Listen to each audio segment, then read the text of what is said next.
Important ആയിട്ടുള്ള ഒരു segment ആണ് ഈ ഗൂഗിൾ ആഡ്സ് എന്ന് പറയുന്നത്. ഇപ്പൊ ഗൂഗിൾ ആഡ്സ് എന്ന് പറയുന്നത് പല ടൈപ്പ് ഉണ്ട്. ഇപ്പൊ നമ്മുടെ ഫേസ്ബുക്ക് ആഡ്സ് എന്നൊക്കെ പറയുമ്പോൾ സ്പോൺസർ ആഡ് എന്ന് പറയുന്നത് ഈ പറയുന്ന പോസ്റ്റർ ആഡ്, വീഡിയോ ആഡൊക്കെയാണ്. പക്ഷെ ഗൂഗിളിൽ ഡിഫറെന്റ് ടൈപ്പ് ഓഫ് ആഡ്സ് ഉണ്ട്. ഇപ്പൊ എക്സാമ്പിൾ നിങ്ങൾക്ക് ഈ എന്റെ പേജ് കാണാൻ പറ്റുന്നുണ്ടോ? അപ്പൊ കണ്ടോ, ഇപ്പൊ ഒരാൾ ഗൂഗിളിൽ വന്നിട്ട്, ഇത് ഗൂഗിളിന്റെ സെർച്ച് കൺസോൾ ആണ് നിങ്ങൾ കാണുന്നത്. ഇപ്പൊ ഗൂഗിളിൽ വന്നിട്ട് ഒരാൾ ഒരു ഫോട്ടോ എഡിറ്റിംഗ് സോഫ്റ്റ്വെയർ സെർച്ച് ചെയ്ത് കഴിഞ്ഞാൽ അയാൾ കണ്ടോ കുറെ വെബ്സൈറ്റുകളുടെ മേളിൽ സ്പോൺസേഡ് എന്ന് പറഞ്ഞ റിസൾട്ടിൽ കുറെ റിസൾട്ട് കാണും. ഇതെല്ലാം സെർച്ച് ആഡ്സ് ആണ്. എന്നുവെച്ചാൽ ഗൂഗിളിൽ ഒരാൾ ഒന്ന് സെർച്ച് ചെയ്താൽ മാത്രം കാണിക്കുന്ന ആഡ്സ്. ഇപ്പൊ ഒരാൾ വന്ന് ഫോട്ടോ എഡിറ്റിംഗ് സോഫ്റ്റ്വെയർ, അതല്ലെങ്കിൽ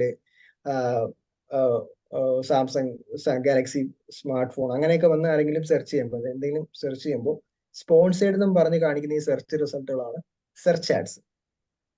ഓക്കെ, ഗോട്ട് ഇറ്റ്. ഇതാണ് സെർച്ച് ആഡ്സ്. ഒരാൾ ഒരു എന്തെങ്കിലും ഒരു കീവേഡ്, ഇതിനെ നമ്മൾ കീവേഡ് എന്നാ പറയുന്നത്. കീവേഡ് നമ്മൾ ഈ ഫോട്ടോ എഡിറ്റിംഗ് സോഫ്റ്റ്വെയർ അല്ലെങ്കിൽ ഫോട്ടോ എഡിറ്റിംഗ് എന്നൊക്കെ പറഞ്ഞ ഒരു കീവേഡ് ആണ്. അപ്പൊ ഒരാൾ ഒരു ഗൂഗിളിൽ നമ്മുടെ സെർച്ച് എഞ്ചിനിൽ വന്ന് ഒരാൾ സെർച്ച് ചെയ്യുമ്പോൾ മാത്രം ആ കീവേഡിന് റിലേറ്റ് ചെയ്തിട്ടുള്ള ആഡ്സ് കാണിക്കുന്ന ഈ ആഡ്സ് ആണ് ഗൂഗിൾ സെർച്ച് ആഡ്സ്. ഓക്കെ, അടുത്തത് പറഞ്ഞാൽ ഷോപ്പിംഗ് ആഡ്സ് ആണ്. ഷോപ്പിംഗ് ആഡ്സ് നിങ്ങൾ ചിലപ്പോൾ എന്തെങ്കിലും പ്രോഡക്റ്റുകൾ സെർച്ച് ചെയ്യുമ്പോൾ കാറ്റലോഗുകൾ വരുന്ന കണ്ടിട്ടുണ്ടോ? അതിന്റെ തൊട്ട് മേളില് പ്രോഡക്റ്റുകൾ ലിസ്റ്റ് ചെയ്യുന്ന കണ്ടുണ്ടോ? വിത്ത് പ്രൈസ്, പേര്. അതിനെ ഷോപ്പിംഗ് ആഡ്സ് എന്നാണ് പറയുന്നത്. ഷോപ്പിംഗ് ആഡ്സ് എന്ന് പറയുമ്പോൾ നമുക്ക് നമ്മുടെ വെബ്സൈറ്റില് കാറ്റലോഗുകൾ ഉണ്ടല്ലോ. കാറ്റലോഗ് എന്ന് പറഞ്ഞാൽ എന്താണെന്ന് മനസ്സിലായില്ലേ? പ്രോഡക്റ്റ് പ്രൈസ് ഡീറ്റെയിൽസ് വരുന്ന ആ ഒരു സെഗ്മെന്റിനാണ് നമ്മൾ കാറ്റലോഗ് എന്ന് പറയുന്നത്. അപ്പം നമ്മുടെ വെബ്സൈറ്റിൽ ഇപ്പം ഇതുണ്ടോ, അവര് സെർച്ച് ചെയ്യുന്ന കീവേഡ് എക്കോ ഫ്രണ്ട്ലി മാറ്റേഴ്സ്, അതാണ് കീവേഡ്. അപ്പൊ ഒരാൾ വന്ന് എക്കോ ഫ്രണ്ട്ലി മാറ്റേഴ്സ് എന്ന് സെർച്ച് ചെയ്ത് കഴിഞ്ഞാൽ എന്റെ വെബ്സൈറ്റിൽ എക്കോ ഫ്രണ്ട്ലി മാറ്റേഴ്സിന് ഇങ്ങനെ സ്പോൺസേഡ് ആയിട്ട് ഏറ്റവും ടോപ്പിക് കാണിക്കും. ഇതിനെയാണ് ഷോപ്പിംഗ് ആഡ്സ് എന്ന് പറയുന്നത്. ഇതും നമ്മളിപ്പം ഇ കോമേഴ്സ് സൈറ്റ് എന്ന് വെച്ചാൽ എന്താണെന്ന് അറിയാമോ? ഇ കോമേഴ്സ് സൈറ്റ് കേട്ടിട്ടുണ്ടോ? ഫ്ലിപ്കാർട്ട്, ആമസോൺ എന്ന് പറയുന്ന സൈറ്റുകളുടെ പ്രത്യേകത എന്താണ്? നമുക്കൊരു സൈറ്റിൽ പോയി ഒരു പ്രോഡക്റ്റ് പർച്ചേസ് ചെയ്യാം, ഇ കോമേഴ്സ്. അപ്പം ഇതേപോലെ ഓൺലൈനായിട്ട് പ്രോഡക്റ്റുകളെ സെല്ല് ചെയ്യുന്ന, വാങ്ങാനും വിൽക്കാനും കഴിയുന്ന സൈറ്റുകളാണ് നമ്മൾ ഇ കോമേഴ്സ് സൈറ്റുകൾ എന്ന് പറയുന്നത്. ഇപ്പം സാധാരണ ചില വെബ്സൈറ്റിൽ ചെന്ന് കഴിഞ്ഞാൽ ആ വെബ്സൈറ്റിൽ എന്താണ് കണ്ടന്റ്, എന്താണ് അത് വായിക്കാൻ മാത്രമേ നമുക്ക് പറ്റത്തുള്ളൂ. പക്ഷെ ഫ്ലിപ്കാർട്ട് ഈ പറയുന്ന ആമസോണിനൊക്കെ ഇ കോമേഴ്സ് സൈറ്റുകൾ എന്ന് പറയുന്നത് ഇ കോമേഴ്സ് ബിസിനസ്. അതിന് ഇ കോമേഴ്സ് ബിസിനസ് എന്ന് വെച്ചാൽ ഓൺലൈൻ വഴി ഒരു വസ്തു വാങ്ങുകയോ വിൽക്കുകയോ ചെയ്യുന്ന പ്രോസസ്സ്. അപ്പം നിങ്ങൾക്കൊരു ഇ കോമേഴ്സ് സൈറ്റ് ഉണ്ടെങ്കിൽ നിങ്ങൾക്ക് ഇതേപോലെ ഷോപ്പ്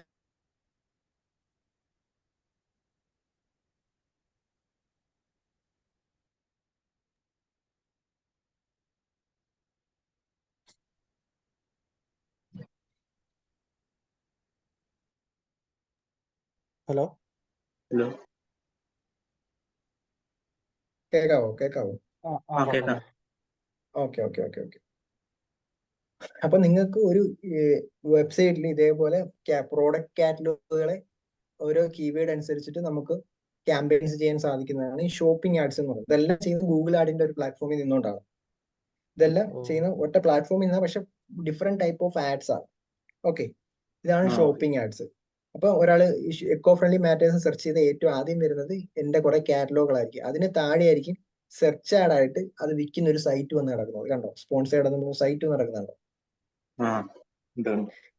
അതൊരു സെർച്ച് ആഡ് ആണ്. മേളിൽ കാണുന്ന ഒരു ഷോപ്പിംഗ് ആഡ് ആണ്.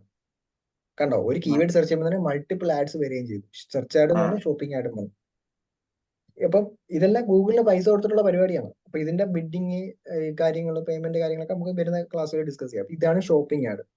ഇനി നിങ്ങൾ അടുത്ത വന്ന് നോക്കിക്കഴിഞ്ഞാൽ ഇതൊരു വെബ്സൈറ്റ് ആണ്, സ്ലാറ്റ് എന്ന് പറയുന്നൊരു വെബ്സൈറ്റ് ആണ്. ആ വെബ്സൈറ്റ് അവരെ വെബ്സൈറ്റിലെ കണ്ടന്റ് കൂടാതെ തന്നെ പ്രിപ്പയർ ഫോർ റിട്ടയർമെന്റ് എന്ന് പറഞ്ഞൊരു വേറൊരു ആഡ് കാണും.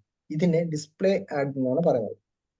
ഇപ്പം എക്സാമ്പിൾ നിങ്ങൾ ചില സൈറ്റുകളിലൊക്കെ നിങ്ങൾ എന്തെങ്കിലും കാര്യങ്ങൾ സെർച്ച് ചെയ്ത് പോകുമ്പോൾ ആ സൈറ്റിലെ കണ്ടന്റ് കൂടാതെ ന്യൂസ് സൈറ്റിലൊക്കെ എടുക്കുമ്പോൾ വേറെ പല ആഡ്സുകളും കണ്ടിട്ടുണ്ടോ? അതിനകത്ത് വേറെ പല ബ്രാൻഡുകളുടെ ഒക്കെ പരസ്യങ്ങളെ കണ്ടിട്ടില്ലേ? ചെറിയ ക്ലിപ്പിംഗ് ആയിട്ടോ അല്ലെങ്കിൽ അതിനെ ഡിസ്പ്ലേ ആഡ്സ് എന്നാണ് പറയുന്നത്. എന്ന് വെച്ചാൽ നമ്മൾ ഒരു വെബ്സൈറ്റ് ലോഞ്ച് ചെയ്തിട്ട്, ഒരാൾ വെബ്സൈറ്റ് ലോഞ്ച് ചെയ്തിട്ട് അദ്ദേഹത്തിന്റെ വെബ്സൈറ്റിൽ പരസ്യം ചെയ്യാൻ വില്ലിങ് ആണെന്നും പറഞ്ഞ് ഗൂഗിളിൽ പോയി ലിസ്റ്റ് ചെയ്താൽ ഗൂഗിളിന്റെ പ്ലാറ്റ്ഫോം ഈ ആഡ്സ്, ഗൂഗിൾ എന്ന് പറയുന്ന അഡ്വർടൈസർ ഈ ആഡ്സിൽ ഈ പറയുന്ന സൈറ്റുകളിലേക്ക് ഡിസ്ട്രിബ്യൂട്ട് ചെയ്യും.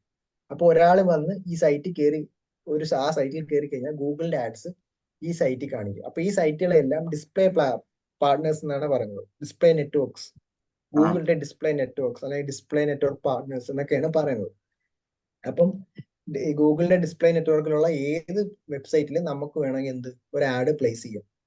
പ്ലേസ് ചെയ്യുമ്പോൾ നമുക്ക് ഈ പറഞ്ഞ ഇൻട്രസ്റ്റ് കാര്യങ്ങൾ അങ്ങനെ പല പല കാര്യങ്ങൾ ഫിൽട്ടർ ചെയ്തിട്ടായിരിക്കും ആഡ് കാണിക്കുന്നത്. പക്ഷെ ഇപ്പം നിങ്ങൾ കണ്ടിട്ടുണ്ട് മനോരമ, മാതൃഭൂമി, ഈ പറഞ്ഞ ന്യൂസ് വെബ്സൈറ്റുകൾ മാത്രം എടുത്ത് നോക്കിയാൽ മതി. അതിൽ തന്നെ നിങ്ങൾ നോക്കും പല ടൈപ്പ് ആഡ്സുകൾ കാണാൻ പറ്റും. അതൊക്കെ ചെയ്യുന്ന ആരാ? നമ്മളാണ്. ഗൂഗിൾ വഴി നമ്മൾ ഡിജിറ്റൽ മാർക്കറ്റേഴ്സ് ആണ് അത് ചെയ്യുന്നത്. എന്നുവെച്ചാൽ അവര് ഗൂഗിളിൽ ലിസ്റ്റ് ചെയ്യണം. ഗൂഗിളിന്റെ ആഡ്സെൻസ് എന്ന് പറയുന്ന പ്ലാറ്റ്ഫോമിൽ ഈ വെബ്സൈറ്റ് ലിസ്റ്റ് ചെയ്താൽ മാത്രമേ ഈ പറയുന്ന ആഡ് പ്ലേസ് ചെയ്യത്തുള്ളൂ.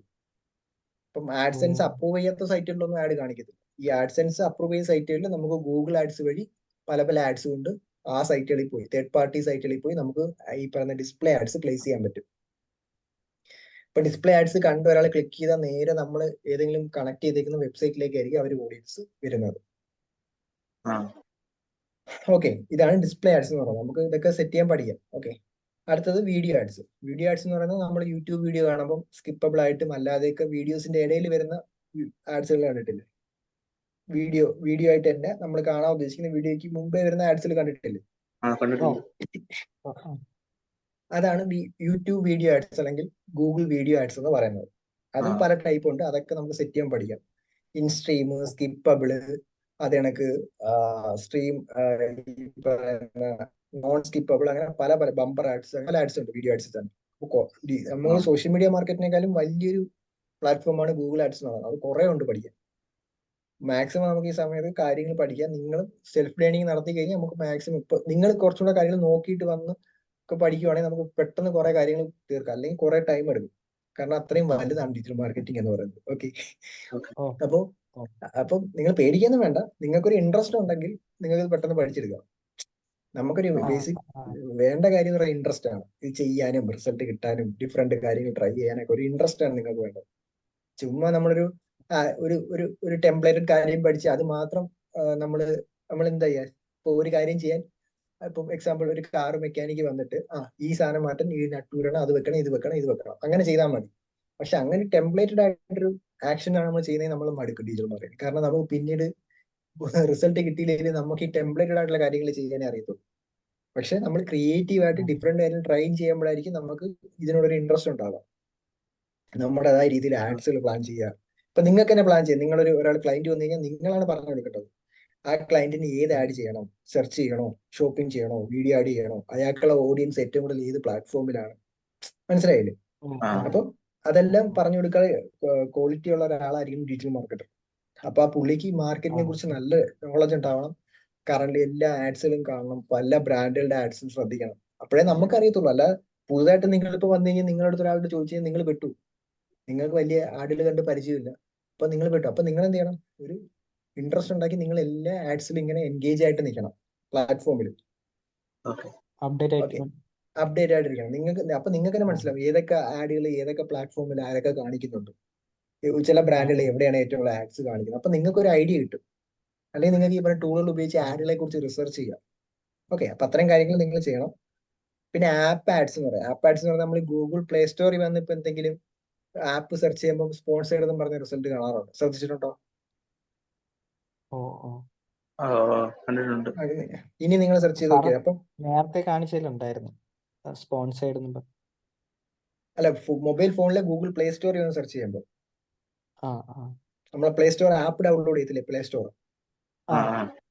ഓക്കെ, അവിടെ വന്ന് ലിസ്റ്റ് സെർച്ച് ചെയ്യുമ്പോൾ അവിടെയും കാണും സ്പോൺസേർഡ് ആഡ്സ്. അതെല്ലാം ഗൂഗിൾ ആപ്പ് ആഡ്സ് ആണ്.